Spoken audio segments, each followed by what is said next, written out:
Welcome back. It's John Pollock, John Ramdeen, and Robin Black. It's your favorite game show in combat sports history. It's time for the 3 magic words that everyone is falling in love with, one game at a time. It's time for those magic words.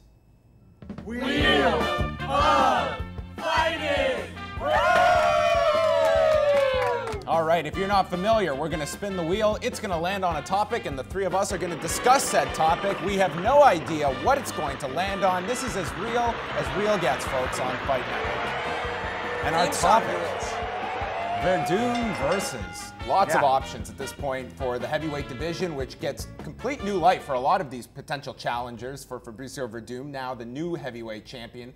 Andrei Arlovski's name is being thrown around. Stipe Miosic's name is being thrown around. We also have potentially a rematch down the road with Cain Velasquez. What makes the most sense for John Ramdeen? For me, what makes the most sense is a rematch with Cain Velasquez. I think you talk to most people in the know, they'll say who is the most dominant heavyweight of the past 5 or 10 years. I think Cain Velasquez is the guy.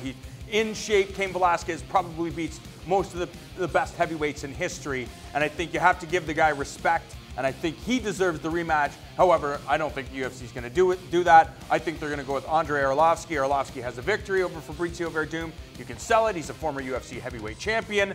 However, I wouldn't mind seeing Josh Barnett, the guy that submitted Dean Lister, taking on the jiu-jitsu master in Fabricio Verdum, and those guys will collide in the stand-up department, too. That's a great problem to have. There's lots of great heavyweights to fight. We all love watching the heavyweights. For my money, I agree. I'd like to see Cain Velasquez get another crack at it. But, you know, you talk about respecting Cain Velasquez. You got to respect Verdum, who just defeated him. We're going to talk a lot about elevation when that next fight comes together. But Verdum prepared. Verdum beat the man. He beat him fair and square. I'd like to see Stipe Miocic step in there. Why? Yes, he's been beating high-level guys. Yes, he has a decent resume, but it's not that. It's the skill set for me.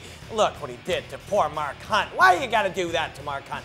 But really, it's the way he puts together the striking and the wrestling. His combination of up and down, combining and blending his skills, he does it like a welterweight, and it's that skill set that I would like to see him play against Verdum. I think that one of the obvious ones is Junior Dos Santos, who is nowhere near being discussed for another fight with Cain Velasquez, but all of a sudden, we've got another story here of Fabricio Verdum losing to Junior Dos Santos and then being cut by the UFC, had to go to Strikeforce, reinvented himself, came back, and now we have a UFC heavyweight champion. So there's no shortage of options at heavyweight, and as Robin said, a good problem to have. Topic number 2, let's spin the wheel and make the deal.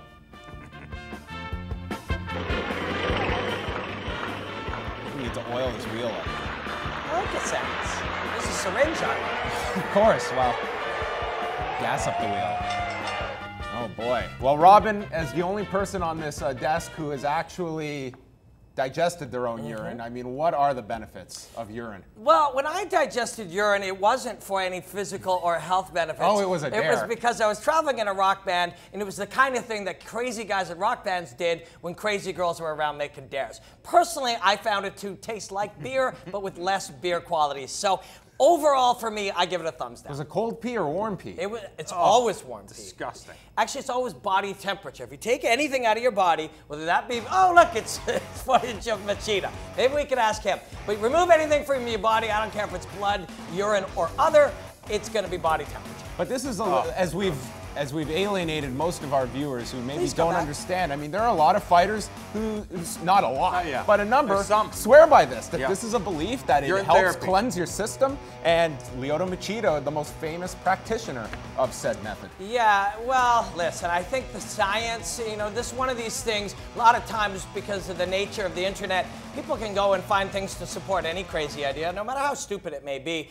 And but science says that the reason your body is getting rid of certain things is because you don't need it anymore. So it's not a good idea to put it back. Human excrement will be the next I don't think for fighters trying to gain weight. We will find out. We went there? All right, well, something that is never leaving a bad taste in your mouth is Fight News Now, which you can tune into every single Wednesday night at 7 p.m. Eastern Time as we dissect the entire world of mixed martial arts, urine included.